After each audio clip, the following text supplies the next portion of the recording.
Holnap kezdődik a 2011-es második Monster Fridge Fesztivál itt a Városligeti Műjégpályán. A mai napon a sajtó munkatársait hívták meg, és közben bejártuk az egész pályát.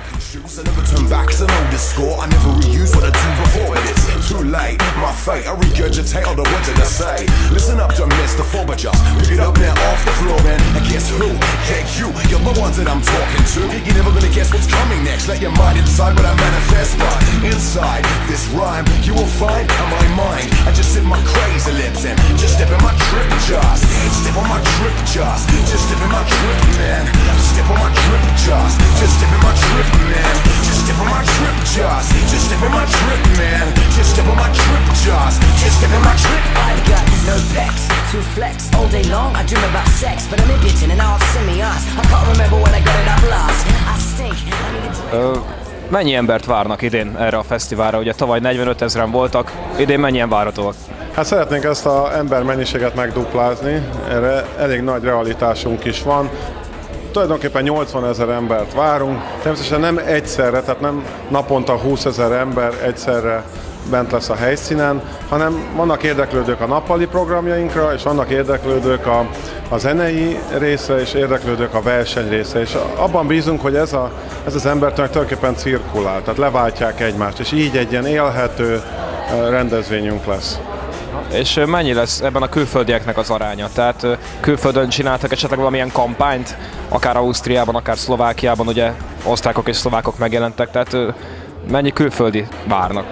Van külföldi elérésünk, de ha őszinte akarok lenni, olyan nehéz Magyarországot valami újra felszólítani, és tulajdonképpen informálni őket, hogy itt van egy merőben más rendezvény, hogy eléggé azzal voltunk elfoglalva, hogy legalább a magyar közönséget megszólítsuk és megmozgassuk, de ettől függetlenül azért minimum 20%-a a vendégeinknek külföldi lesz. Én úgy gondolom. És ugye itt van Mr. Joe Parsons. Egy amerikai számára mit jelentett az, hogy most Magyarországon is van egy fesztivál, ugye keleti blokk ilyesmi, tehát így, ez nekik mit jelent?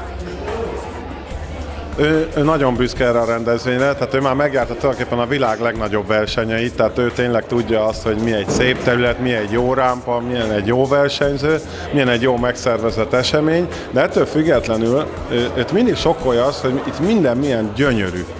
Mert itt is a környezet az nem egy gyárépület mellett van, vagy egy félreeső udvarban, hanem Budapest legszebb részén, a Hősök tere mellett, a Városligeti Műjégpályán, mindennek akkora történelme van, minden olyan gyönyörű, és este, amikor ez ki van világítva, egyszerűen nem láttak még szebbet. És ez a vélemény, ez teljesen egyöntetű. És mennyire okozott nehézséget egy ilyen nívós fellépő gárdát hozni? Mert ugye azért elmondhatjuk, hogy nemzetközi szinten is nagy nevek érkeznek ide. Tehát ez nem bonyolult, vagy nem kerül sokba? Ez nem egy egyszerű feladat, de természetesen erre szakembereket kell hívni. Nekünk a Famous Management végezte a rendezők, vagy a fellépőknek a bukkolását, ezt így hívják szakmai nyelven. Ebben nagyon nehéz volt, mert az időpont az nem a legmegfelelőbb. Tehát ilyenkor turnén vannak Latin-Amerikában, más nagyobb piacokon a fellépők, nehéz volt őket elhozni, de úgy gondolom, hogy minden napra sikerült egy ilyen, jó fellépő mixet produkálni. Ami manapság nem egyszerű, mert tudjuk, hogy fesztivál ország lettünk, nagyon nehéz konkurálni a híres nagy fesztiválokkal, de én úgy gondolom, hogy nekünk sikerült. És még így a végén, hogy mondjuk ugye tudjuk, hogy itt a Sziget, tudom én, a Volt Fesztivál, ilyen nagyobb magyar fesztiválok, az a Fridge Fesztivál is elérheti, hogy egyszer majd ezek között a nagy fesztiválok között emlegetjük majd? Én úgy gondolom, hogy azt a méretet, az üzemméretet, azt nem érheti el, de már abból is kifolyólag, hogy a helyszín más, tehát ennek vannak korlátai, tehát azt az üzemméretet nem, de népszerűségben elérheti, és mi tényleg élményben utazunk, tehát új trendet teremtünk. Ez az, amiről beszélnek aztán évekig. Ez nem csak mondjuk egy zenei rendezvény, elmentem, egy nagyot buliztam, és aztán hazamentem, hanem itt tényleg olyan élmények, hogy utána ez jár a fejükben hetekig. Mi így gondoljuk. Jó van. Köszönjük szépen.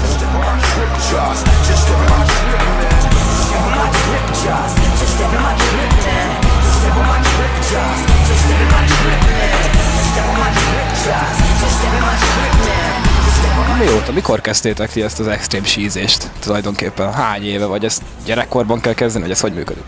Én 3 éves korom óta síelek, én Szlovákiában születtem, és az extrém sízés pontosan ez a 7. szezonon, amikor elkezdtem ugrálni, meg ilyenek, és aztán egyre nagyobb ugrókra vállalkoztam, többet forogtam, és így egyre jobban jött ez, hogy akkor ez lesz az életem, és akkor ezt fogom csinálni.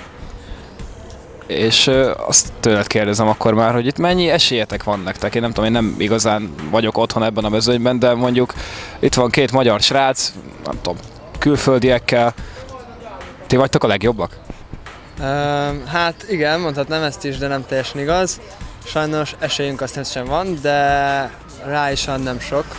Igazából a múlt évhez képest a legjobb 16-ot hívták meg, és azon kívül a maradék 12 rider, az még jobb, mint a múlt évi legjobb 16.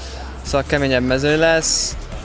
Igazából a mérce az nagyon-nagyon magas, de meglátjuk, remény az mindig van természetesen. És szó volt arról, hogy bekerült az olimpiai műsorba, ezek közül a számok közül több is. Mennyire mennétek szívesen? Nyilván szívesen mennétek, de ez a szervezése ennek, vagy az eredmények elérése, tehát akkor kvalifikációs versenyekre kell gondolom menni.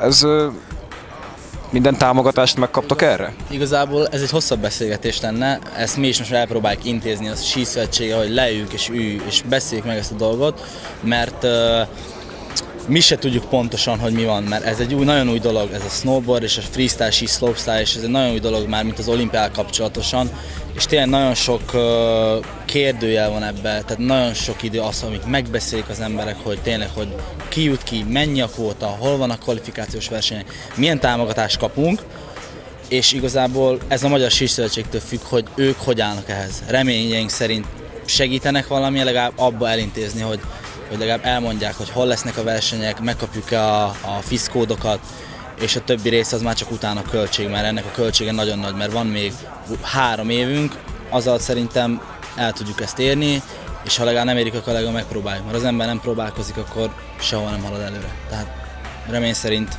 legalább megpróbáljuk. Kedveli ön az extrém sportokat? Szerinted?